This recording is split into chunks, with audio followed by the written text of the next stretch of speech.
નમસ્તે audience, very warm welcome to you all. આપણે જોઈ રહ્યા હતા સ્ટાન્ડર્ડ 7 સોશિયલ સાયન્સ. ખાસ કરીને ક્લાસ 6 આપણું કમ્પ્લીટ થઈ ચૂક્યું છે. તો જે સ્ટુડન્ટ્સે હજી સુધી ક્લાસ 6ની ધોરણ 6ની સામાજિક વિજ્ઞાનના લેક્ચર્સને હજુ સુધી નથી જોયા તો એ લોકોને રિક્વેસ્ટ કે ધોરણ 6ના સામાજિક વિજ્ઞાનના લેક્ચર્સને એ લોકો જોવે.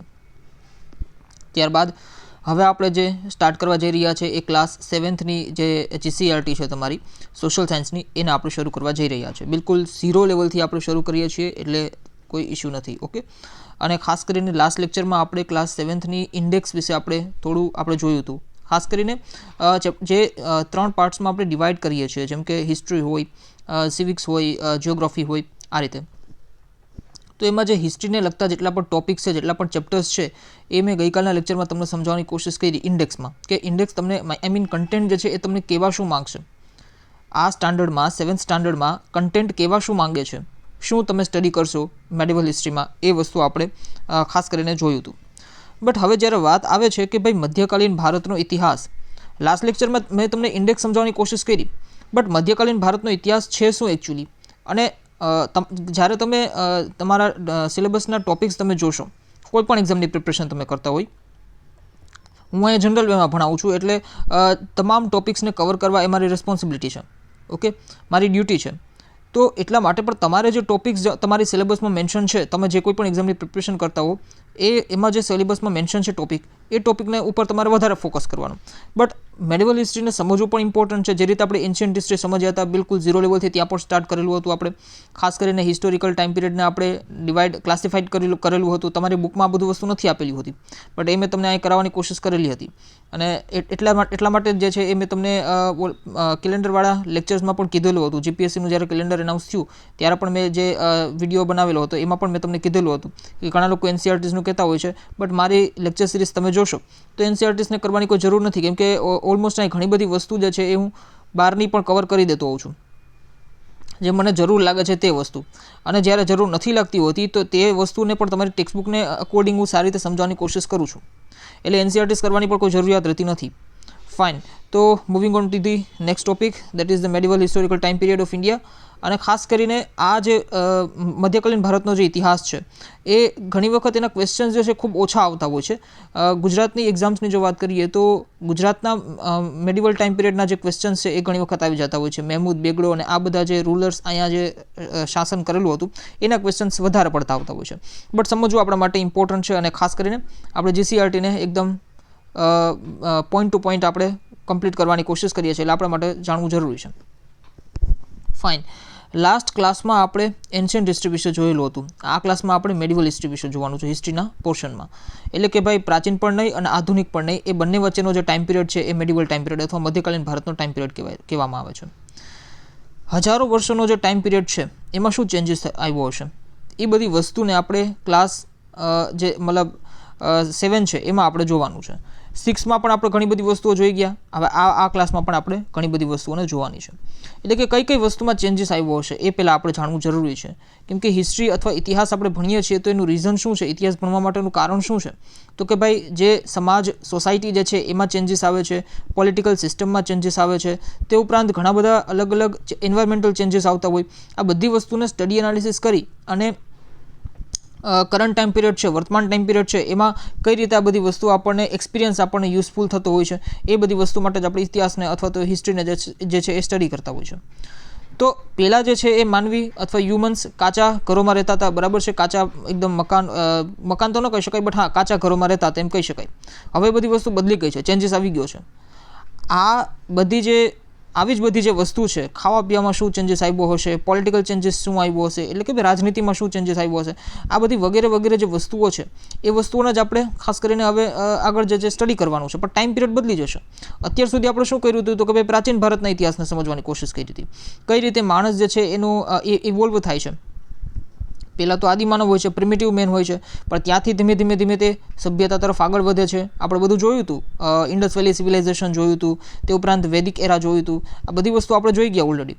પણ હવે જ્યારે મધ્યકાલીન ભારતનો ટાઈમ પીરિયડ આવે છે તો એમાં શું ચેન્જીસ આવ્યું હશે, પ્રાચીન ભારત કરતાં કેમ આ ટાઈમ પીરિયડ જે છે એ અલગ છે, કેમ આ રીતે ભારતને જે છે એ ટાઈમ પીરિયડમાં અલગ ટાઈમ પીરિયડમાં એને ડિવાઈડ કરેલું છે, એ બધી વસ્તુ સમજવાની છે આપણે.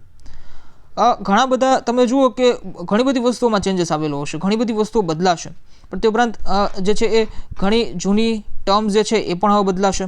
ટર્મ્સ એટલે કે ઘણી બધી, સપોઝ કે માની લો કે જે ભારત છે, હમણાં આપણે એક્ઝામ્પલ, હું તમને એક એક વસ્તુનું આગળ એક્ઝામ્પલ આપું જ છું કે ભાઈ કઈ રીતે હું કહેવા માગું છું કે શું બદલાણું છે. તો માની લો કે ભારત છે, તો ભારતને પહેલાં જે રીતના ડિફાઇન કરતા હતા, ઓકે, તો એ રીતના હવે નથી કરતા મધ્યકાલીન ભારતમાં. ઠીક છે, મધ્યકાલીન ભારતમાં હિન્દુસ્તાન કહે છે, તો એ હિન્દુસ્તાન ક્યાં સુધીનું હિન્દુસ્તાન છે એ વસ્તુ આપણે સમજવાની કોશિશ કરવાની છે. અત્યારે આપણે હિન્દુસ્તાન, ભારત, ઇન્ડિયા આ બધા વર્ડ્સ અથવા આ બધી ટર્મ્સનો યુઝ કરીએ છીએ, શબ્દોનો ઉપયોગ કરીએ છીએ, તો એ આપણે સમગ્ર ભારતના કન્ટેક્સ્ટમાં જે છે એ ઉપયોગ કરીએ છીએ, પણ એમાં પાકિસ્તાનની બધી વસ્તુ નથી આવતી. જ્યારે હિન્દુસ્તાન શબ્દનો મધ્યકાલીન ભારતમાં ઉપયોગ થતો હતો ત્યારે પાકિસ્તાન અને ગંગા ઘાટીના જેટલા પણ ક્ષેત્રો છે એ વસ્તુનો એમાં મેન્શન થતું હતું, પણ ત્યારે દક્ષિણ ભારતનું મેન્શન નહોતું થતું.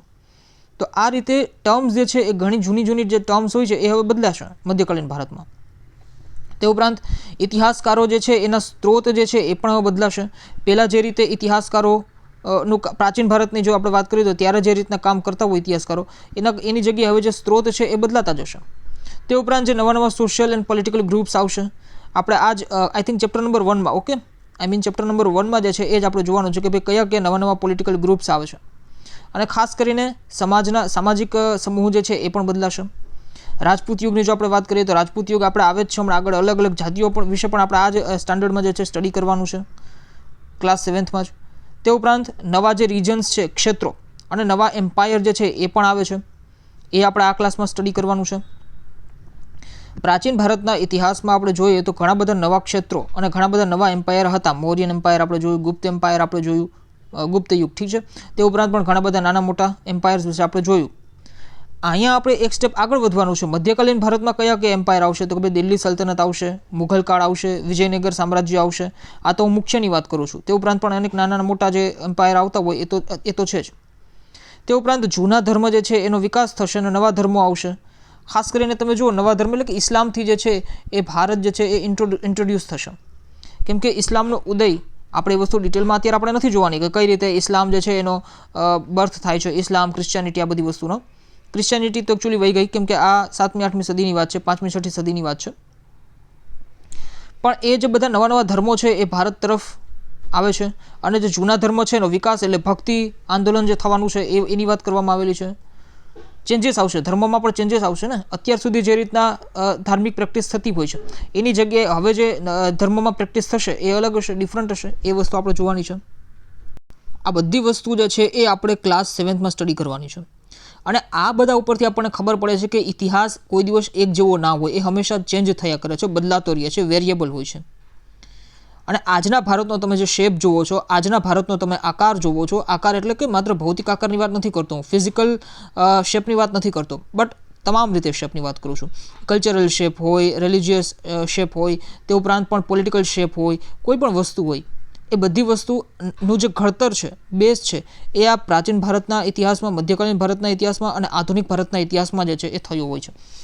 તમે જુઓ, ભારતનો પોલિટિકલ શેપ, ભારતની જે રાજનીતિ છે એનો શેપ ક્યાંક ને ક્યાંક તમે જો મોડર્ન હિસ્ટ્રીમાં ખાસ કરીને આપણને મળશે. કેમ કે આધુનિક ભારતનો ઇતિહાસ તમે જોશો તો જે રીતે અંગ્રેજોના, મતલબ જે બ્રિટિશ ગવર્મેન્ટ છે એના જે રીતે એક્ટ્સ આવે છે, એ એક્ટ્સ ઉપર, એના ઉપર જ ડિપેન્ડન્ટ ઘણા બધા અત્યારે પણ ભારતની જે પોલિટિકલ સિસ્ટમ છે એ બ્રિટેનને મળતી આવે છે. જે લોકોએ કોન્સ્ટિટ્યુશનને પહેલાં સ્ટડી કરેલું હશે એ લોકોને આઈડિયા હશે આ વસ્તુનો. તો આ જ બધી વસ્તુઓ જે છે, આ જ બધું એનાલિસિસ જે છે એ આપણે આ સ્ટાન્ડર્ડમાં, એટલે કે આ આપણે ક્લાસમાં 7થમાં એ આપણે જોવાનું છે. અને આગળ નેક્સ્ટ જે 8th સ્ટાન્ડર્ડની હિસ્ટ્રી આવશે ત્યારે પણ આ જ બધી વસ્તુઓ જોવાની છે, પણ એડવાન્સ વર્ઝનમાં. પહેલાં આપણે એન્શિયન્ટ વિશે જોયું, પ્રાચીન વિશે જોયું, હવે આપણે મધ્યકાલીન વિશે જોવાનું છે. ઓકે, તો હું તમને કહેતો હતો કે ભાઈ ઘણી બધી જૂની ટર્મ્સ જે છે એ હવે બદલાશે. મેં તમને કહી દીધું કે ભાઈ ખાસ કરીને હિન્દુસ્તાન, એક એક્ઝામ્પલ મારે દેવાનું તો એ જ છે કે હિન્દુસ્તાન વર્ડ જે છે, હિન્દુસ્તાન જે ટર્મ છે એ પહેલાં ક્યાં એનો ઉપયોગ થતો હતો કે ભાઈ આપણે એમ કોઈ કહે કે ભાઈ હિન્દુસ્તાન, તો લોકોના દિમાગમાં એક જ વસ્તુ આવે કે ભાઈ પંજાબ, હરિયાણા અને ગંગા યમુના વચ્ચેની જે લેન્ડ છે, જમીન છે, ખાસ કરીને દિલ્હી સલ્તનતવાળો જે એરિયા છે 13મી સદી સુધીમાં, તો એ હિન્દુસ્તાન કહેવાતું. પછી જે દક્ષિણ ભારતનો જે એરિયા છે એ હિન્દુસ્તાનમાં કાઉન્ટ નહોતું થતું. આ રીતના ત્યારે એ લોકો બધા માનતા. પણ જ્યારે પ્રાચીન ભારતમાં તમે જશો તો ત્યારે જે ભારતની કલ્પના છે અથવા તો જેને કહી શકાય ભારતની વ્યાખ્યા જે હશે, ભારતની વ્યાખ્યા ત્યારે શું હતી તો કે ભાઈ અફઘાનિસ્તાન, પાકિસ્તાન, બાંગ્લાદેશ, તે ઉપરાંત આજનું સમગ્ર ભારત અને ખાસ કરીને નેપાળ, ભૂતાનના તમામ વિસ્તાર જે છે એ ભારત હતું, એટલે એને આપણે અખંડ ભારત કહેતા. તો આ રીતે જે છે એ બધી વસ્તુને સમજવાની છે. અત્યારના ભારતની જો આપણે વાત કરીએ તો ભાઈ પાકિસ્તાનવાળો એરિયા અત્યારે નથી, બાંગ્લાદેશવાળો એરિયા પણ અત્યારે નથી, તે ઉપરાંત નેપાળવાળો જે એરિયા છે એ પણ અત્યારે ભારતમાં નથી. તો અત્યારના ભારતની જે ડેફિનેશન છે એક અલગ છે. તો આવી રીતે ટર્મ્સ જે છે, વર્ડ્સ જે છે એ બદલાતા રહે છે. કોઈ પણ એક વર્ડનો મિનિંગ જે છે એ બદલી જતો હોય છે, જે રીતના એની સમય હોય, જે રીતના એની સિચ્યુએશન હોય, સ્થિતિ હોય, એ પ્રમાણે એનો વર્ડનો જે મતલબ જે છે એ પણ બદલાતો જ હોય છે. તે ઉપરાંત ઇતિહાસકારોને સ્ત્રોત, એટલે તમે જુઓ કે ત્યારના ટાઈમ પિરિયડમાં પ્રિન્ટિંગ મશીન્સ કે સોશિયલ મીડિયા કે એવું બધું કંઈ હતું નહીં, એટલે ખાસ કરીને 700થી લઈને 1750 AD, ઓકે, આ ટાઈમ પિરિયડની જો આપણે માહિતી ને શોધવાની કોશિશ કરીએ તો એ આપણને ક્યાંથી મળે છે અથવા કયા સ્ત્રોતોથી આપણને આ બધી માહિતી મળે છે. તો એના માટે શું હોય તો કે ભાઈ કોઇન્સ હોય. આમ તો જનરલી તમે જોવા જાઓ કે મેડિવલ હિસ્ટ્રીમાં, પ્રાચીન ભારતના ઇતિહાસમાં જે લાસ્ટ સ્ટાન્ડર્ડમાં આપણે જોયું ત્યાં ઘણી બધી વસ્તુઓ જે છે એ મેં તમને ક્લિયર કરાવી દીધેલી છે. બટ તેમ છતાં આ જ બધી વસ્તુઓને લઈને હજુ પણ આપણે આગળ વધવાનું છે, કેમ કે આ ટાઈમ પિરિયડ પણ મધ્યકાલીન ભારતનો ટાઈમ પિરિયડ જે છે એ પ્રાચીન કરતાં એડવાન્સ વર્ઝન છે હિસ્ટોરીનું. પણ ખરેખર એટલું બધું એડવાન્સ નથી કે જે અત્યારે આપણે સોશિયલ મીડિયાનો યુઝ કરીએ છીએ, પ્રિન્ટિંગ મશીન્સ આપણી પાસે છે. એટલે તેમ છતાં આ લોકોની જો હિસ્ટ્રી આપણે જોવી હોય, મધ્યકાલીન ભારતની હિસ્ટ્રી જો આપણે શોધવી છે, તો શું આપણે સ્ત્રોત હોઈ શકે તો કે ભાઈ કોઇન્સ હોય, તે ઉપરાંત ઇન્સ્ક્રિપ્શન હોય. આ બધી જ વસ્તુઓ જે છે એ આપણે જોઈ ગયા છે, બરાબર છે. શું છે? સિક્કાઓ. ઇન્સ્ક્રિપ્શન એટલે કે ભાઈ અભિલેખો અથવા શિલાલેખો જેને કહી શકાય. આ બધી વસ્તુઓ જે છે એ ઓલરેડી ડિટેલમાં મેં બધી વસ્તુ કરાવી દીધેલી છે. એટલે જે લોકોને જે આ બધી વસ્તુમાં ખબર નથી પડતી એ પહેલાં 6th સ્ટાન્ડર્ડને જે છે ફોલો કરે, 6ઠ્ઠા ધોરણની સામાજિક વિજ્ઞાનના ઇતિહાસના ચેપ્ટર્સ જે છે એ જોઈ લઈએ સ્ટેપ બાય સ્ટેપ. પ્લેલિસ્ટ પણ બનાવેલી જ છે, અલગ અલગ જે રીતના સબ્જેક્ટ્સ હોય એ પ્રમાણે મેં પ્લેલિસ્ટ બનાવેલી જ છે, એટલે એમાં વિઝિટ કરીને આરામથી જોઈ શકે છે. તે ઉપરાંત આર્કિટેક્ચર હોય, ઓકે, તે ઉપરાંત ટેક્સ્ચ્યુઅલ રેકોર્ડ્સ પણ હોઈ શકે છે. આ બધી વસ્તુઓ જે છે સ્ત્રોત તરીકે અથવા સોર્સ તરીકેનો યુઝ થઈ. ટેક્સ્ચ્યુઅલ રેકોર્ડ્સ એટલે કે ભાઈ બુક્સ લખાયેલી હોય, સે ફોર એક્ઝામ્પલ એલ્બરુની જે છે એની બુક લખાયેલી છે. આના વિશે ઘણા બધા MCQs પણ ઓલમોસ્ટ ઘણી બધી એક્ઝામ્સમાં પૂછાઈ ગયા છે. ઓકે, અલ્બરુનીની કિતાબ, કઈ કિતાબ એને મતલબ કઈ બુક એને લખેલી હતી. ઓકે, તો આ બધી જ થિંગ્સ જે છે, આ બધી જ વસ્તુઓ જે છે ખૂબ જ ઇમ્પોર્ટન્ટ છે. અને આ બધી વસ્તુઓ ઓલમોસ્ટ ઘણી બધી વસ્તુઓ પ્રાચીન ભારતમાં પણ જોઈ ગયા. જો સોર્સિસ હંમેશા મધ્યકાલીન ભારત હોય કે પ્રાચીન ભારત હોય એટલો બધો એમાં ચેન્જીસ નહીં આવે. એનું રીઝન છે કે આ હિસ્ટ્રી તમે જુઓ કે ડાયરેક્ટલી આપણને એ રીતે નથી મળતી. 100 વર્ષ પહેલાંનો ઇતિહાસ હોય તો એના રેકોર્ડ્સ આપણી પાસે હોય, વિડીયો રેકોર્ડ્સ હોય, તે ઉપરાંત આપણા લોકોએ જોયેલું હોય. બટ પ્રાચીન અને મધ્યકાલીન ભારતના હિસ્ટ્રીમાં ખાસ કરીને સિક્કાઓ, ઇન્સ્ક્રિપ્શન્સ, આર્કિટેક્ચર, ટેક્સ્ચ્યુઅલ રેકોર્ડ્સ, આ બધી વસ્તુઓ જે છે રોલ પ્લે કરતી હોય છે. અને આમ પણ બુક્સ જે છે એના રેકોર્ડ્સ હવે આ ટાઈમ પિરિયડમાં જે છે વધવા લાગે છે. મધ્યકાલીન ભારતના ટાઈમ પિરિયડમાં જે પાછળની જે હિસ્ટ્રી હતી આપણી પ્રાચીન ભારતની ઇતિહાસની જે વાત કરીએ તો ત્યારે જે બુક રેકોર્ડ્સ હતા એના કરતાં મધ્યકાલીન ભારતના જે બુક રેકોર્ડ્સ છે એની હિસ્ટ્રી વધવા લાગી છે. ખાસ કરીને જે રિટર્ન હિસ્ટ્રીની જો આપણે વાત કરીએ તો લોકો ધાર્મિક ગ્રંથો, તે ઉપરાંત રાજાઓની વાર્તા, સંતો અને મહંતોની જેને કહી શકાય ટીચિંગ્સ છે, શિક્ષા છે, એ બધી વસ્તુઓ જે છે આમાં જોવા મળે છે આપણને મધ્યકાલીન ભારતના ઇતિહાસમાં.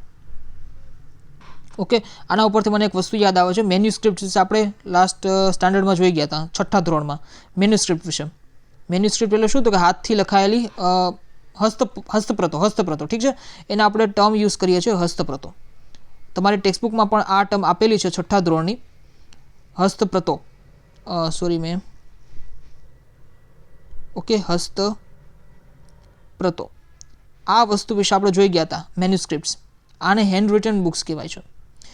કેમ કે માની લો કે ઇતિહાસકારો જે છે એને ઇતિહાસ લખવો છે તો એ કયા સ્ત્રોતનો ઉપયોગ કરશે? કેમ કે તે ટાઈમમાં જ આ જે વસ્તુ છે પ્રાચીન ભારત હોય કે મધ્યકાલીન ભારત હોય તો ત્યારે બુક્સો કોઈ અવેલેબલ હતી નહીં, કેમ કે પ્રિન્ટિંગ પ્રેસ નહોતા, મેં તમને કીધું એમ.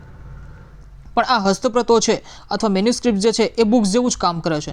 એટલે એક રીતે તમે કહી શકો કે હાથથી લખાયેલી બુક્સ, એટલે કે જનરલી સુખી માણસો હોય, શાસક વર્ગો હોય, રૂલર્સ, બરાબર છે, તે ઉપરાંત જે મોનેસ્ટ્રીઝ છે, મઠ, તે ઉપરાંત ટેમ્પલ્સ છે, મંદિર, બરાબર છે, આ બધા દ્વારા જે છે એ આવી બધી મેન્યુસ્ક્રિપ્ટ્સ અથવા હસ્તપ્રતોનું જે છે કલેક્શન થતું રહેતું હોય છે.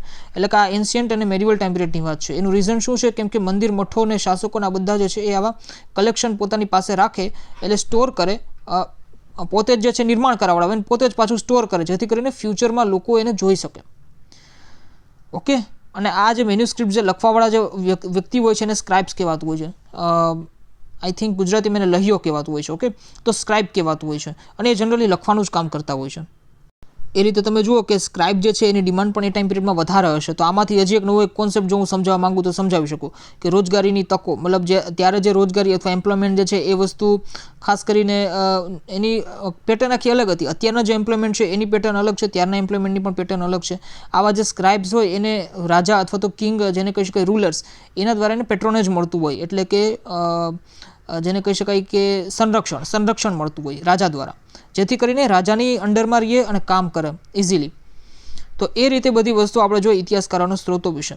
બીજું એ કે new social group and political group, ખાસ કરીને આના વિશે જ આપણે આના ઉપર જ ફોકસ દીધેલું છે 7મા ધોરણની GCRTમાં. પહેલા ચેપ્ટરથી જો આપણે વાત કરીએ તો રાજપૂત યુગ આવશે. ત્યારબાદ સેકન્ડ ચેપ્ટર આપણે જોઈએ તો દિલ્હી સલ્તનતવાળો પીરિયડ આવશે. થર્ડ ચેપ્ટરમાં મુઘલ પીરિયડની વાત કરવામાં આવેલી છે અને તે તમામના રૂલર્સ જે છે એની વાત કરવામાં આવેલી છે. તો આ નવા જે સમૂહો બને છે, રાજનૈતિક સમૂહો, એની વાત કરવામાં આવેલી છે. 700 થી 1750 AD અને BC વચ્ચેનો જો ડિફરન્સ જો તમને લોકો ન ખબર હોય તો તમે 6ઠ્ઠા ધોરણની જે GCRT છે એમાં ખાસ કરીને ફર્સ્ટ ચેપ્ટર જે છે એને તમે જોઈ શકો છો, જેથી કરીને તમને એ જે છે એ ક્લિયર થઈ જાય. 700 થી 1750 AD. AD શું છે તો કે ભાઈ અત્યારનો ટાઈમ પિરિયડ, એનો ડોમિનસ, બરાબર છે. BC એટલે બિફોર ક્રાઇસ્ટ. તો આ ટાઈમ પિરિયડમાં ઘણા સોશિયલ એન્ડ પોલિટિકલ ડેવલપમેન્ટ થયા. સોશિયલ ચેન્જીસ લાઇક મતલબ સામાજિક બદલાવમાં શું કરી શકીએ તો કે ભાઈ સમાજમાં જે પરિવર્તન આવ્યું એ વસ્તુની વાત છે. હવે સમાજમાં પ્રાચીન ભારત કરતાં મધ્યકાલીન ભારતના સમાજમાં શું પરિવર્તન આવે છે એ વસ્તુ અહીંયા સમજાવવાની કોશિશ કરેલી છે. પોલિટિકલ ચેન્જીસ એટલે કે ભાઈ રાજનીતિમાં શું બદલાવ આવ્યો છે. તો ખાસ કરીને તમે જુઓ કે પહેલાંની જો વાત કરીએ પ્રાચીન ભારતની, ઠીક છે, એન્શિયન્ટ ટાઈમની જો આપણે વાત કરીએ તો પ્રાચીન ભારતમાં જે રીતના પોલિટિકલ સિસ્ટમ હતી, જે રીતના એડમિનિસ્ટ્રેટિવ સિસ્ટમ હતી, જે રીતના રૂલર્સ જે છે એ રાજ કરતા, શાસકો જે છે જે રીતના રાજ કરતા, એની કરતાં આ મધ્યકાલીન ભારતના ટાઈમ પિરિયડમાં થોડીક ચેન્જીસ આવી ગયો હશે. સત્તામાં પણ ચેન્જીસ આવે, તે ઉપરાંત જેને કહી શકાય કે વહીવટમાં પણ ચેન્જીસ આવે, રાજનીતિમાં પણ ચેન્જીસ આવે. એ બધી વસ્તુઓ સતત બદલાતી રહેતી હોય છે, પરિવર્તનશીલ વસ્તુ હોય છે આ બધી. ફોર એક્ઝામ્પલ જે ચરખો છે, ગાંધીજીનો ચરખો, તો એનું ઇનોવેશન ખાસ કરીને આ મધ્યકાલીન ભારતના ટાઈમ પિરિયડમાં થયું છે. તે ઉપરાંત જે ફાયર આર્મ્સ છે, ફાયર આર્મ્સ એટલે કે પેલી ગન, બરાબર છે, ફાયર આર્મ્સ. જો આઈડિયા ન હોય તો ગૂગલ કરી લેજો તમે લોકો, એમાં તમને ફોટોસ પણ દેખાશે. તો એ ફાયર આર્મ્સ જે છે એનો પણ ખાસ કરીને ઇનોવેશન જે છે એ આ ટાઈમ પિરિયડમાં થતું જોવા મળે છે આપણને. તે ઉપરાંત સમાજ જે છે તો એમાં ખાવા પીવાની વસ્તુમાં શું ચેન્જીસ આવે છે. ઘણા બધા નવા પાકો પણ આવશે આ ટાઈમ પિરિયડમાં. અને જો તમે જ્યારે ડિટેલમાં તમે હિસ્ટ્રીનું એનાલિસિસ કરો છો અથવા હિસ્ટ્રીમાં તમે ગ્રેજ્યુએશન પણ કરો છો તો તમને વધારે પડતી ખબર પડશે કે ભાઈ જે રીતે મધ્યકાલીન ભારતની જો આપણે વાત કરીએ તો જે રીતે સપોઝ કે પુર્તગાલીઓ ભારતમાં આવ્યા, પોર્ટુગીઝ પીપલ્સ ભારતમાં આવ્યા, તો એ લોકો શું લઈને આવ્યા, તો બટેટા લઈને આવ્યા એ લોકો. તે ઉપરાંત કોર્ન, બરાબર છે, આ બધી વસ્તુઓ જે છે પુર્તગાલ તરફથી આવેલી છે. તે ઉપરાંત ચા, કોફી, આ બધી વસ્તુઓ ક્યાંથી આવેલી છે, તો એ બધી વસ્તુ પણ બહારથી જ આવેલી છે. કે ચા કોફી ભારતમાં તો થયા નહોતા. ચાઇનાની જો વાત કરીએ તો ચાઇનામાં ચાની શોધ થઈ હતી અને કોફીની શોધ આપણે મિડ ઈસ્ટમાં થઈ હતી, મિડલ ઈસ્ટમાં. તો આ બધી વસ્તુઓ જે છે એ મધ્યકાલીન ભારતના ઇતિહાસમાં આપણે જોવાની છે. ઘણી બધી વસ્તુ એવી હોય કે તમારી 7th ક્લાસની જે GCRT છે તમારી ટેક્સ્ટબુકમાં ન આપેલી હોય. એનું રીઝન છે કે 7th ક્લાસની છે. પણ અહીંયા હું તમને ઇન જનરલ વેમાં સમજાવવાની કોશિશ કરું છું કે મધ્યકાલીન ભારતનો ઇતિહાસ એટલે આમાં આપણે શું જનરલ સ્ટડી કરવાનું હોય છે. ઓકે, અને કોઈ પણ વસ્તુ તમારી બુકમાં નથી આપેલી એટલે કોઈ બુકમાં જોવાની કોશિશ ન કરે. બુકમાં તો ડાયરેક્ટલી ચેપ્ટર નંબર 1 રાજપૂત યુગ એ રીતે આપેલું છે, એ આપણે નેક્સ્ટ પાર્ટમાં જોવાની કોશિશ કરશું. તો નવા જે આઈડિયાઝ આવા લાગે છે, મેં હમણાં કીધું એમ ફિલોસોફીમાં પણ ઇન્ક્રીમેન્ટ થયું છે. ફિલોસોફી ખાસ કરીને ભક્તિ યુગ અને સૂફી આંદોલન જે છે એ તમે આ સ્ટાન્ડર્ડમાં જે છે એ ભણવાના છો. એ બધી વસ્તુઓ કે ભાઈ ભક્તિ આંદોલન શું હતા, એના કારણો, સૂફી આંદોલનના શું કારણો હતા, એ બધું ફિલોસોફિકલ પાર્ટ છે. એ બધી વસ્તુ તમે અહીંયા જોશો. તે ઉપરાંત લોકો કામની તલાશમાં એક જગ્યાએથી બીજી જગ્યામાં જાય છે. તે ઉપરાંત નવા જે ગ્રુપ્સ ઇમર્જ થાય છે, જેમાં ખાસ કરીને રાજપૂત ગ્રુપનો પણ સમાવેશ થાય છે. રાજપૂત ગ્રુપ એટલે ખાસ કરીને જે તમે ચેપ્ટર નંબર 1માં જોશો એ વસ્તુની વાત કરવામાં આવેલી છે. રાજપૂત વર્ડનો ત્યાં હું ડિટેલમાં તમને સમજાવીશ, બટ અહીંયા હું તમને કહી દઉં, રાજપૂત વર્ડ એટલે રાજાનો પુત્ર. રાજપૂત એટલે રાજ એટલે રાજા અને પુત એટલે પુત્ર, સન ઓફ ધી રૂલર, બરાબર છે, એવું આપણે કહી શકીએ. તો આ જે ટર્મ છે રાજા અને તેના પુત્ર અથવા સૈનિક એટલે ક્ષત્રિયમાં જ આવતા હોય, બધા માટે આ ટર્મનો જે છે યુઝ થાય છે, રાજપૂત ટર્મનો યુઝ થાય છે. એટલે કે રૂલિંગ ક્લાસ, જેટલા પણ રૂલિંગ ક્લાસ જે છે, શાસક વર્ગ જે છે, તો એ બધા માટે જે છે એ રાજપૂત વર્ડ જે છે એનો યુઝ થાય છે, એવું આપણે કહી શકીએ. ફાઇટિંગ ક્લાસ જેને કહી શકીએ, લડાકુ વર્ગ, જે સમાજને, પોતાના સમાજને ખાસ કરીને બચાવે. બીજા પણ સોશિયલ ગ્રુપ્સ આવશે, જેમ કે મરાઠા હોય, શીખ હોય, જાટ, એહોમ, કાયસ્થ એટલે કે સ્ક્રાઇબ્સ વગેરે જે પોલિટિકલ વગેરે જે સમાજ છે, વગેરે જે સોશિયલ ગ્રુપ્સ છે, એ બધા ઇમર્જ થશે. એ બધી વસ્તુઓ અહીંયા આપણે સ્ટડી કરવાની છે, એનાલિસિસ કરવાનું છે બધી વસ્તુનું. તે ઉપરાંત ઘણી બધી જાતિઓ ઇમર્જ થશે.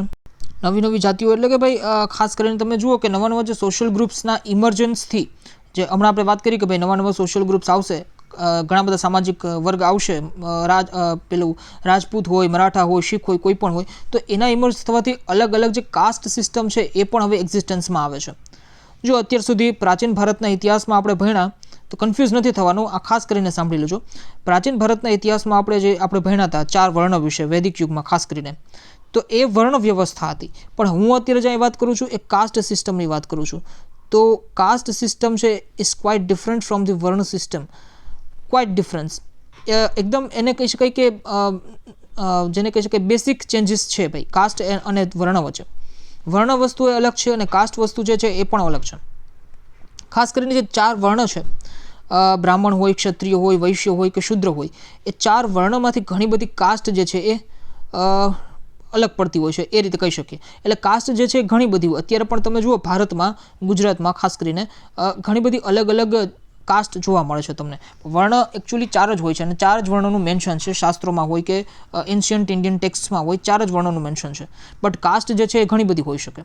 હવે માની લો કે ટ્રેડિંગ ક્લાસ છે અથવા તો જેને કહી શકે કે વૈશ્યો છે, તો વૈશ્યની અંદર પણ ઘણી બધી કાસ્ટ આવતી હોય. ભાઈ એગ્રીકલ્ચરનું જે કામ કરતા હોય તો એના માટે અલગ કાસ્ટ છે, પણ જ્યારે વ્યાપારનું કામ કરતા હોય તો એના માટે પણ અલગ કાસ્ટ છે. સોના ચાંદીનો ધંધો કરતા હોય તો એ પણ જેને કહી શકાય વૈશ્ય જ છે, પણ એની માટે કાસ્ટ અલગ છે. તો આ રીતે અલગ અલગ કાસ્ટ એક્ઝિસ્ટન્સમાં ક્યારે આવી? તો એ મધ્યકાલીન ભારતના ઇતિહાસમાં આપણને જોવા મળે છે અને ત્યાંથી આપણે બધી વસ્તુને સમજવાની છે. બરાબર છે? એટલે આ જે કાસ્ટ છે એ તમને તમારા પેરેન્ટ્સ તરફથી મળે છે, તમારા માતા અને તમારા પિતા તરફથી તમને કાસ્ટ મળે છે. તો તમારા માતા પિતાને ક્યાંથી કાસ્ટ મળેલી હશે? તો એને એમના માતા પિતા તરફથી કાસ્ટ મળેલી હશે. તો આ રીતે તમે જુઓ કે ક્યારેક ને ક્યારેક આ કાસ્ટ સિસ્ટમની શરૂઆત થઈ હશે. અને એ શરૂઆત ક્યારે થઈ? તો કે ભાઈ મધ્યકાલીન ભારતમાં શરૂઆત થઈ એવું માનવામાં આવે છે. કેમ કે તમે જુઓ પહેલાં જે લોકો હતા એ જંગલમાં રહેતા હતા. હવે ધીમે ધીમે એ લોકો કબીલાઈ જીવન જીવવાનું જીવે છે. પ્રાચીન ભારતમાં આપણે આ બધી વસ્તુ જોઈ ગયા કે ભાઈ જંગલમાં રહે છે, પછી કબીલાઈ જીવન જીવે છે, ધીમે ધીમે સોશિયલ ગ્રુપ્સ બનવા લાગે છે. ઓકે, લોટ્સ ઓફ રીઝન્સ હોય તેમના માટેના, જે અલગ અલગ સોશિયલ ગ્રુપ્સ બને છે તેના માટેના. બટ એ બધી વસ્તુ આપણે જોઈ લીધી છે. ત્યારબાદ જે ઇકોનોમિકલ અને સોશિયલ જે ડિફરન્શિએટ થવા લાગ્યા એનું રીઝન છે કે ભાઈ જો સામાજિક જીવન, જ્યારે કોઈ પણ વ્યક્તિ અથવા કોઈ પણ સમૂહ સામાજિક જીવનમાં આવે છે, સોશિયલમાં મતલબ સોસાયટીમાં રહેવા માટે આવે છે, ખેતી પણ કરશે, તે ઉપરાંત અમુક લોકો વેપાર પણ કરશે, તો આ જે અમુક લોકોને લોસ્ટ થશે, અમુક લોકોને જે છે એ ફાયદો થશે, પ્રોફિટ થશે. તો અલગ બે આના લીધે શું થશે? જે લોસ થવાવાળો જે સમૂહ છે એ પણ અલગ રહી જશે, પ્રોફિટ કરવાવાળો જે સમૂહ છે એ પણ અલગ થઈ જશે. એટલે બંને વચ્ચે જે ડિફરન્સ થવા લાગશે. પહેલાં જંગલમાં રહેતા ત્યારે બધા સેમ સ્ટેટસના હતા, કેમ કે બધા એક જ રીતે ખાવા પીવાનું, એક જ રીતે રહેવાનું, આ બધી વસ્તુ એક જ રીતે બધાની હતી. પણ હવે ધીમે ધીમે સામાજિક જીવન જીવશે માણસ, તો ચેન્જીસ તો આવવાનો જ છે, ડિફરન્સ તો થવાનો જ છે. તો એ રીતે અહીંયા જે છે એ ડિફરન્શિએટની વાત કરવામાં આવેલી છે. અને આ જે કાસ્ટ સિસ્ટમ અત્યારે જે આપણે જોવા મળે છે હાલની સોસાયટીમાં, કરંટ સોસાયટીમાં, એ કાસ્ટ સિસ્ટમનું ખાસ કરીને નિર્માણ જે છે એ મધ્યકાલીન ભારતમાં થયું હોવાનું મનાય છે. અને પ્રાચીન ભારતમાં જે આપણે જોઈ ગયા એ 4 વર્ણો આપણે જોયા હતા. તો 4 વર્ણો અલગ છે અને કાસ્ટ પણ અલગ છે, એ વસ્તુ ખાસ યાદ રાખવાની છે. જેના કારણે સોસાયટીમાં જે છે વધુને વધુ ડિફરન્સ ક્રિએટ અથવા તો જેને કહી શકાય કે ડેવલપ થશે, જેથી કરીને લોકો વધુ ડિવાઈડ થતા જશે. અને ખાસ કરીને અત્યારે તમે જુઓ કે જે ઇન્ડિયન પીપલ છે, નોટ ઓનલી ઇન્ડિયન્સ, ખાલી ભારતીયોની વાત નથી કરતા, પણ જનરલી આખી દુનિયામાં પણ તમે જુઓ, આફ્રિકામાં તમે જુઓ, યુરોપમાં પણ તમે જુઓ, બધી કાસ્ટ સિસ્ટમ તો જોવા મળે જ છે. ક્યાંક વધારે માત્રામાં જોવા મળશે, ક્યાંક ઓછી માત્રામાં જોવા મળશે. બટ એવું મગજમાં બાંધીને નહીં બેસી જવાનું કે ભારતમાં જ આ કાસ્ટ સિસ્ટમ છે. This is the very wrong thing. કેમ કે જ્યારે તમે હિસ્ટ્રી જોવો છો, વર્લ્ડ હિસ્ટ્રી ખાસ કરીને તમે જુઓ છો, યુરોપમાં પણ તમને કાસ્ટ સિસ્ટમ જોવા મળે છે, આફ્રિકામાં પણ જોવા મળે છે, USA અથવા તો જેને કહી શકાય અમેરિકા છે, તો ત્યાં પણ તમને કાસ્ટ સિસ્ટમ જોવા મળે જ છે. એ વસ્તુ અલગ છે કે અત્યારે ઘણા બધા દેશ એવા છે, એ વેસ્ટર્ન કન્ટ્રીઝ ખાસ કરીને, કે ત્યાં જે કાસ્ટ છે, જાતિ છે, એ લોકોમાં હવે લોકો વિશ્વાસ નથી કરતા અને તમામ લોકો જે છે ઇક્વલિટીમાં આવી ગયા છે, ખાસ કરીને જાતિની દ્રષ્ટિએ. ગરીબ અમીરીની વાત નથી, જાતિની દ્રષ્ટિએ, કેમ કે એ લોકો પોતાની જાતિને ભૂલી ગયા છે. ભારતના લોકો આજે પણ પોતાની જાતિથી ક્યાંક ને ક્યાંક પોતાની જાતને ઓળખાવતા હોય છે. તો આ રીતે સમજવાની આપણે કોશિશ કરવાની છે. એટલે જાતિ અથવા કાસ્ટ જે છે એ માત્ર ભારતમાં નથી, પણ આખી દુનિયામાં છે. ક્યાંક ઓછે, ક્યાંક વધે માત્રામાં, પણ છે તો ખરા જ બધે. અને જાતિ ઉપરથી સબકાસ્ટ આવતી હોય છે, ઘણી બધી સબકાસ્ટ બનતી હોય છે. તો એ બધી વસ્તુઓ આપણે અહીંયા ખાસ કરીને મધ્યકાલીન ભારતમાં શરૂઆત થઈ હશે એવું બધું માનવાનું છે કે આ બધી જાતિઓ જે છે એ ઓક્યુપેશન અને પોતાના બેકગ્રાઉન્ડ્સ પરથી નક્કી થતી હોય છે. મેં તમને હમણાં જ કીધું એમ બાય બર્થ નક્કી થતી હોય છે જાતિ. મતલબ માની લો કે કોઈ વ્યક્તિ એ કાસ્ટનો કોઈ વ્યક્તિ છે, એનો જે પુત્ર આવશે તો એ પુત્ર અથવા પુત્રી એ પોતે પણ એ કાસ્ટની જ હશે. એ પછી પોતાની જાતિને બદલી નહીં શકે, બરાબર છે. કોઈ શૂદ્રને ત્યાં જન્મે તો એના પછીનો એનો જે શૂદ્ર જે દીકરો હશે અથવા દીકરી હશે એનું ઓક્યુપેશન પણ શૂદ્રમાં જ ડાયરેક્ટલી એન્ટર થઈ જશે. આવી બધી વસ્તુઓ પહેલાંના ટાઈમ પિરિયડમાં વધારે પડતી જોવા મળતી હતી. અત્યારે તો આ બધી વસ્તુ ઓક્યુપેશનની જો વાત કરીએ ને તો અત્યારે ઘણો બધો ચેન્જીસ આવે છે. એ પણ સોસાયટીમાં ચેન્જીસની જ એક વસ્તુ છે. અત્યારે ઘણો બધો ચેન્જીસ થઈ ગયો છે, પરિવર્તન થઈ ગયું છે. કેમ કે પહેલાં તમે જુઓ કે ઘણા બધા જે કાસ્ટના લોકો હતા, ખાસ કરીને એ ટ્રેડિંગ ન કરી શકતા, વેપાર ન કરી શકતા. હવે એ કરે છે, કોઈ ઇસ્યુ નથી. અને અત્યારે અપર કાસ્ટના જે ઘણા બધા વ્યક્તિ છે એ પણ ઘણું બધું એવી વર્ક કરે છે કે જે બીજા કાસ્ટના લોકો કરતા હોય. ઓકે, તો એ કોઈ વસ્તુ હવે પ્રોફેશનની જો વાત કરીએ તો ખાસ કરીને ધંધો અથવા કમાવાની જો વાત કરીએ તો એમાં ઘણો બધો ડિફરન્સ અત્યારના સોસાયટીમાં જે છે એ જણાતો દેખાય છે આપણને. અને આ જાતિઓએ જે છે પોતપોતાની જાતિ માટે રેસ્ટ્રિક્શન્સ અને રેગ્યુલેશન્સ રાખેલા હોય છે, ખાસ કરીને પોતપોતાની કાસ્ટમાં. એ તમામ લોકોના આઈડિયા હશે જ, બરાબર છે. તો એના ઉપર આપણે ડિટેલમાં નથી જતા. બાકી જો વાત કરું કે ભાઈ રિજન અને એમ્પાયરની, તો ખાસ કરીને ઘણા બધા રિજનલ એમ્પાયર્સ જે છે એમાં પણ બદલાવ આવવા લાગશે. ચોલ, તુગલક, મુઘલ્સ, આ બધા જે છે મોટા એમ્પાયર કહેવાય. આ બધી વસ્તુઓ તમે જ્યારે ખાસ કરીને જે લોકો ઓલરેડી પ્રિપરેશન કરેલા છે એ લોકોને આઈડિયા હશે, પણ જે લોકો નવા છે એ લોકોએ નામ તો કદાચ સાંભળેલા હશે. ચોલ એમ્પાયર આવશે, તુગલક આવશે, મુઘલ્સ આવશે, ઘણા બધા નાના મોટા વિજયનગર આવશે. તો એ બધા એમ્પાયર્સ કહેવાય. એટલે કે આ જે નાના નાના જે રિજનલ સ્ટેટ્સ છે એને મોટા એમ્પાયર એટલે કે મુઘલ જેવા જે મુઘલ કાળ છે, ઓકે, મુઘલ જેવા જે એમ્પાયર છે એની અંદર સમાવી લે છે. અને ખાસ કરીને તમે જુઓ કે એક સામંત વર્ડ આવશે, સામંતશાહી. એ હું તમને ચેપ્ટર નંબર 1માં સમજાવીશ કે ભાઈ સામંત હોય શું. એના ઉપરથી ઘણી બધી વસ્તુ ડિટેલમાં તમને આઈડિયા આવશે. એટલે કે જ્યારે મુઘલ ટાઈમ પીરિયડ પૂરો થાય છે ત્યારે પાછા આવા નાના નાના કિંગડમ્સ જે છે એ ઇમર્જ થશે અથવા નાના નાના રાજ્યો જે છે એ ઇમર્જ થશે. એ બધી વસ્તુઓ જે છે એ આપણે સ્ટેપ બાય સ્ટેપ જેમ ચેપ્ટર આપણા આગળ જતા જશે એ રીતે આપણે બધી ધીમે ધીમે સમજવાની કોશિશ કરશું. તે ઉપરાંત જૂના ધર્મોનો વિકાસ અને નવા ધર્મો આવશે.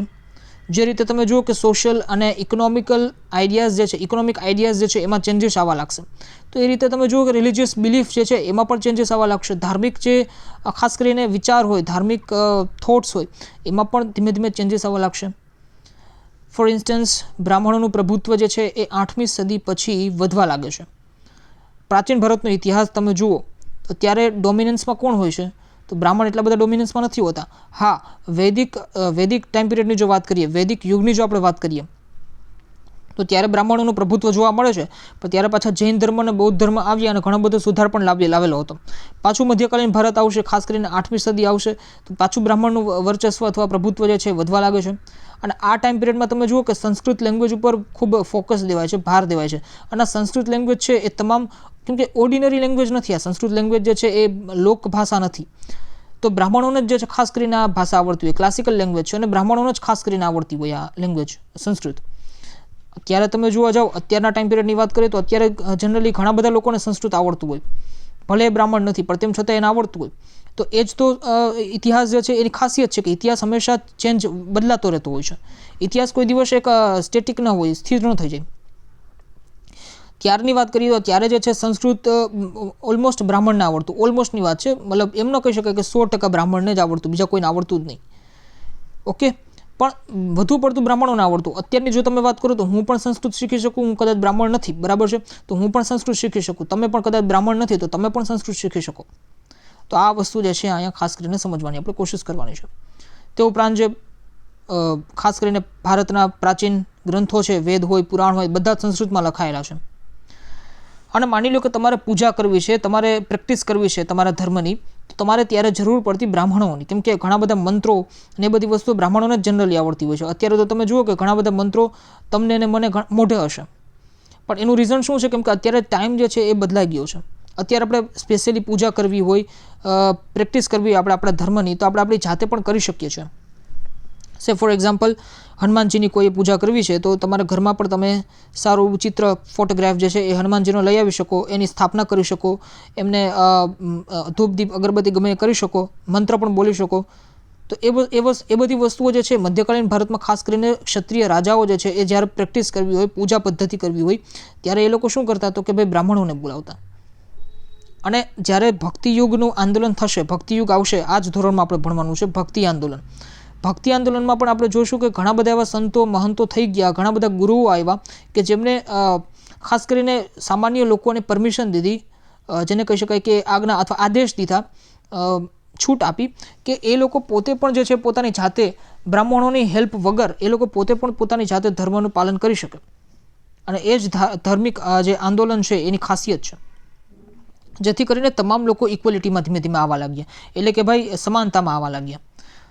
તો એ રીતે જે છે આ મધ્યકાલીન ભારતના જો ઇતિહાસની વાત કરીએ તો ઘણા બધા બ્રાહ્મણો જે છે એ સંરક્ષિત થયા, કેમ કે પૂજા પદ્ધતિ એ બધું બ્રાહ્મણ જે ક્ષત્રિય છે એ આ લોકો આગળ કરાવતા, બ્રાહ્મણ લોકો આગળ કરાવતા. તો આ રીતે હિન્દુઇઝમ જે છે એમાં પણ ચેન્જીસ આવવા લાગશે, એ બધી વસ્તુ અહીંયા જોવાની છે. તો ખાસ કરીને આ બધી સમજ અથવા કોન્સેપ્ટ દેવાનો મારો મતલબ જ એ હતો કે જેથી કરીને હવે આપણે આગળ જે સ્ટેપ બાય સ્ટેપ જે નેક્સ્ટ ચેપ્ટર જોશું તો એનાથી તમને આઈડિયા આવે. પાછળના લેક્ચરમાં આપણે ઇન્ડેક્સ તો ઓલરેડી જોઈ જ ગયા હતા, પણ ઇન્ડેક્સ જોયા બાદ પણ મધ્યકાલીન ભારતનો ઇતિહાસ શું છે એ વસ્તુ મારે તમને સમજાવી હતી. અને ખાસ કરીને આપણે શું સ્ટડી કરશું, શું સમાજમાં રાજનીતિમાં ચેન્જીસ આવે છે એ એડવાન્સમાં મેં તમને એક ફ્રેમ બતાવી દીધી, એટલે કે પિક્ચરનું ટ્રેલર બતાવી દીધું. હવે આપણે જે રીતે જેમ કે ફર્સ્ટ ચેપ્ટરની આપણે વાત કરીએ તો રાજપૂત યુગ આવશે કે ભાઈ નવા શાસકો અને રાજ્યો, તો હવે તમને એક આઈડિયા આવી ગયો હશે કે ભાઈ આ રીતે આપણે બધું ફોલો થશે. પહેલાં રાજપૂત યુગ આવશે, પછી દિલ્હી સલ્તનત આવશે, ઇવન પ્રાચીન ભારતમાં જે રીતે વિદેશી આક્રમણો થયા, ફોરેન ઇન્વેઝન થયા, એ રીતે મધ્યકાલીન ભારતમાં પણ વિદેશી આક્રમણો થવાના જ છે. મોહમ્મદ ગોરીનું આક્રમણ થવાનું છે, તે ઉપરાંત ગઝનીનું આક્રમણ થવાનું છે, અને દિલ્હી સલ્તનત આવશે, ટર્કિશ પીપલ, બરાબર છે, દિલ્હી સલ્તનત જે છે ટર્કિશ પીપલ છે, મુઘલ્સ આવશે, આ બધા આવશે ભારતમાં, શાસન કરશે. અને ખાસ કરીને એ રીતે તમે જુઓ કે ભારતનો ઇતિહાસ ધીમે ધીમે આગળ વધે છે. અને મધ્યકાલીન ભારતના ઇતિહાસને કમ્પ્લીટ કર્યા બાદ મધ્યકાલીન ભારતના ઇતિહાસની જે આર્ટ એન્ડ આર્કિટેક્ચર છે, કલ્ચર છે, એ બધી વસ્તુઓને સ્ટડી કર્યા બાદ મધ્યકાલીન ભારતમાં જે રીતે અનુસૂચિત જાતિ, જનજાતિ, તે ઉપરાંત સામાન્ય પ્રજાતિ, આ બધા વિષયનો અભ્યાસ કર્યા બાદ ફાઇનલી આપણે 8મા ધોરણમાં આધુનિક ભારતના ઇતિહાસ તરફ જવાનું છે. તો આ રીતે જે છે એ મધ્યકાલીન ભારતનો ઇતિહાસ હોય છે અને એને આપણે સમજવાની નેક્સ્ટ લેક્ચરથી કોશિશ કરશું. તો સ્ટે કનેક્ટેડ વિથ મી. અને ખાસ કરીને જે લોકોએ લેક્ચરને હજુ સુધી લાઇક નથી કર્યું તો એ લોકોને રિક્વેસ્ટ છે કે લેક્ચરને લાઇક કરતા જાઓ અને ચેનલને જે છે સબસ્ક્રાઇબ કરતા જાઓ, જેથી કરીને મને વધુમાં વધુ મોટિવેશન મળે. અને કોમેન્ટ સેક્શનમાં જે છે એ ફીડબેક આપતા જાઓ કે ભાઈ તમને લેક્ચર કેટલો પસંદ આવે છે અથવા નથી પસંદ આવતો તો શું કામ નથી પસંદ આવતો, એ બધું ફીડબેક આપવાનું રાખતા જાઓ. So thank you so much for watching this lecture. Stay connected with me. મળીએ નેક્સ્ટ લેક્ચરમાં.